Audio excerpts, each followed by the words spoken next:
سیرت النبی کا سلسلہ چل رہا ہے۔ مشرکین کی طرف سے نبی مکرم صلی اللہ علیہ وسلم کا اصحاب کہف کے بارے میں سوال کیا گیا، تو اللہ کریم نے سورۃ کہف کے اندر اس کا جواب دیا۔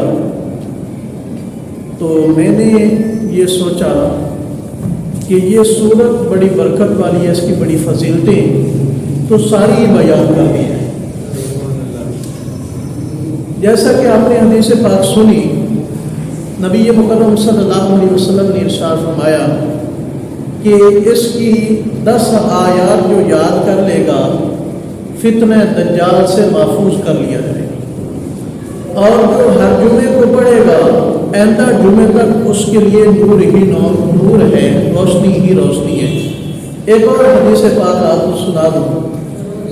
ویسے تو جہاں سے بھی قرآن پاک پڑھے اللہ تعالیٰ کی رحمتیں برکتیں نازل ہوتی ہیں، تو خصوصی طور پر رحمت کا تذکرہ میں آپ کے سامنے کرتا ہوں۔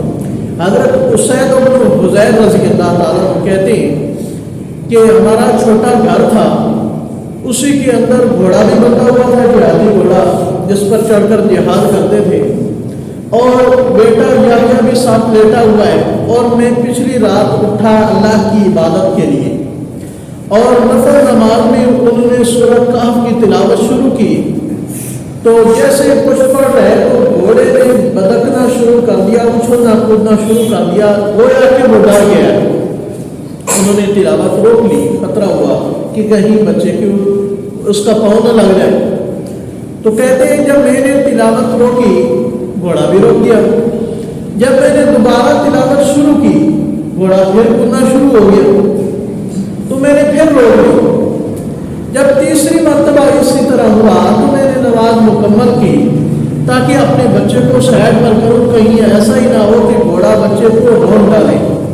تو میں نے اوپر دیکھا، کیا دیکھتا ہوں کہ ایک بادل ہے، اس کے اندر چھوٹے چھوٹے چراغ ہیں جو بالکل قریب آ چکا تھا، اور جب میں دیکھتا ہوں تو اوپر کی طرف بلند ہونا شروع ہو جاتا ہے تاکہ آسمانوں میں غائب ہو جاتا ہے۔ صبح ہو گئی تو یہ جلدی جلدی گئے، نبی مکرم صلی اللہ علیہ وسلم کے پیچھے نماز پڑھی۔ نماز مکمل کرنے کے بعد یہ سارا واقعہ سناتے ہیں جو رات کو اوپر بیتا، کہ میں دیکھتا ہوں کہ ایک بادل ہے، چھوٹے چھوٹے چراغ ہیں اس میں۔ تو نبی مکرم صلی اللہ علیہ وسلم ارشاد فرماتے ہیں کہ اسید تجھے پڑھتے رہنا چاہیے تھا، تجھے پڑھتے رہنا چاہیے تھا۔ یہ اللہ تعالیٰ کی رحمت تھی، رحمت والے فرشتے تھے جو سننے کے لیے آئے تھے۔ اگر تو پڑھتا رہتا تو صبح سارے مدینہ والے رحمت کے فرشتے دیکھتے، اللہ کی رحمت کو آنکھوں سے دیکھتے۔ تو اس صورت کے اندر یقین کریں، ایک تو ہدایت اور مشکلات جو ہیں اس کے آسانی کی طرف اشارے ہیں، اور صبر ہی صبر ملتا ہے، خوشخبری ہی خوشخبری ملتی ہے۔ تو یہاں تک بیان کر چکے تھے آیت نمبر 16 تک، کہ جب وقت کے بادشاہ کے سامنے پیش ہوئے چند نوجوان جو پورے ملک کے مذہب کے خلاف تھے، اور اس وقت یہودیوں کا غلبہ تھا، دقیانوس بادشاہ تھا، اور ان میں سے چند تو سردار تھے جن کا حکومت کے اندر بہت اہم عہدہ تھا، لیکن سب کو ٹھکرا دیا۔ جب عقل کے اندر اللہ کی پہچان آ گئی، سوچ آ گئی، آخرت کی فکر آ گئی کہ یہ دنیا اور دنیا کے عہدے اور دنیا کی نعمتیں یہ سب عارضی ہیں، ہمیشہ کے لیے رہنے والی نعمتیں جو ہیں وہ آخرت کے اندر ملیں گی، تو اللہ کریم کی ہم کر اس عوام نے مجھے بڑا پریشان کر رکھا ہے، یہ تو ہمیں یقین ہے تو انہیں زندہ کرنا ہے، ہمیں اس پر مناظرہ ہو رہا ہے کہ کیسے زندہ کرنا ہے، کیفیت کیا ہوگی، یا اللہ کوئی فیصلہ ہوگا۔ اب بادشاہ کے پاس بتایا جاتا ہے کہ وہ جو ایک بندہ ہمیں نیا ملا ہے جس کے پاس 300 بڑا پرانا خزانہ ہے، اس کو کوئی خزانہ مل گیا، اس کے بارے میں پتہ کریں۔ اصحاب کاف کو کوئی معلومات تھی، اس نے وہ تاریخ پڑھ رکھی تھی، تختی پڑھ رکھی تھی جن کے بارے میں یہ اصحاب کاف کی معلومات درج تھیں. فوراً خوش ہوا کہ ہو سکتا ہے میرے معاملے کا حل اللہ تعالیٰ نے نکال دیا. بادشاہ کے پاس آئے، پورا شہر اکٹھا ہو گیا، اس بندے کو لے کر گئے. اس نے سارے حالات بتلائے کہ ہم فلاں بادشاہ کے دور میں مسلمان ہو گئے تھے، اللہ کی توحید ہمیں سمجھ آ گئی تھی. وقت کا بادشاہ اپنے آپ کو سجدے کرواتا تھا، بزرگوں کے بت بنا کر وہاں سجدے کرواتا تھا. سال کے بعد وہاں بزرگوں کے نام کی قربانیاں بتوں کے نام کی کیا کرتے تھے. لیکن ہم تنگ آ کر کے غار میں چھپ گئے. آج باہر نکلا ہوں تو یہ کہتے ہیں کہ حالات بدل چکے ہیں. اب بہت ساری عوام کو اکٹھا کر کے بادشاہ وہاں پہنچتا ہے. وہ کہتا ہے میں کھڑے ہوں، میں اپنے ساتھیوں کو اطلاع کروں.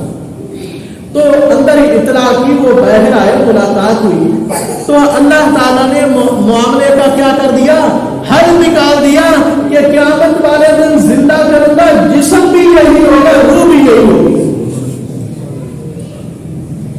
اور اللہ تعالیٰ نے بار بار قرآن پاک میں فرمایا، مشرکین مکہ کئی دفعہ آئے، ہڈی کو سیدھا لے کر نبی پاک صلی اللہ علیہ وسلم کے سامنے اسے یوں بربرا کر کے گرانے لگے اور کہنے لگے من یحیی العظام وہی رمیم، اس مصیبہ ہڈی کو دوبارہ کون زندہ کرے گا. سورہ یاسین پر 29 اللہ کریم فرماتے ہیں قل، پیارے محبوب صلی اللہ علیہ وسلم انہیں جواب دیجئے، یحیی الذی انشأہا اول مرہ، ان ہڈیوں کو وہی ذات زندہ کرے گی جس نے پہلی دفعہ پیدا کیا. اللہ کریم فرماتے ہیں وَكَذَلِكَ أَثَرْنَا عَلَيْهِمْ لِيَعْلَمُوا أَنَّ وَعْدَ اللَّهِ حَقٌّ وَأَنَّ السَّاعَةَ لَا رَيْبَ فِيهَا. یہ ہم نے انہیں زندہ کر کے بتلا دیا کہ اللہ کا وعدہ سچا ہے، قیامت میں کوئی شک ہو، قیامت آئے گی. اور اس کی کیفیت کا کیا ہوگی تمہیں پتہ چل گیا کہ کیفیت کیا ہوگی. بے شک یہ جسم ریزہ ریزہ ہو جائے، ہڈیاں مٹی میں مل جائیں، پھر بھی اللہ تعالیٰ انہیں کیا کرے گا، زندہ کرے گا. تو بھائیو، یہ صرف قصہ سنانا مقصود نہیں تھا، واقعہ سنانا مقصود نہیں ہے. بھائیو غور کریں، ایک تو یہ ہمیں سبق ملا کہ اللہ کی راہ پر چلے تو بے شک جتنی مشقتیں ہیں ایک دن وہ ختم ہو جائیں، اور پھر اللہ تعالیٰ اتنی آسانیاں پیدا کریں گے، پہلی مشقتیں بھول جاؤ گی. نمبر 2، قیامت برحق ہے. قیامت کا مطلب یہ ہے کہ دوبارہ ہمیں زندہ ہونا ہے اور اپنی ساری زندگی کا حساب کتاب دینا ہے.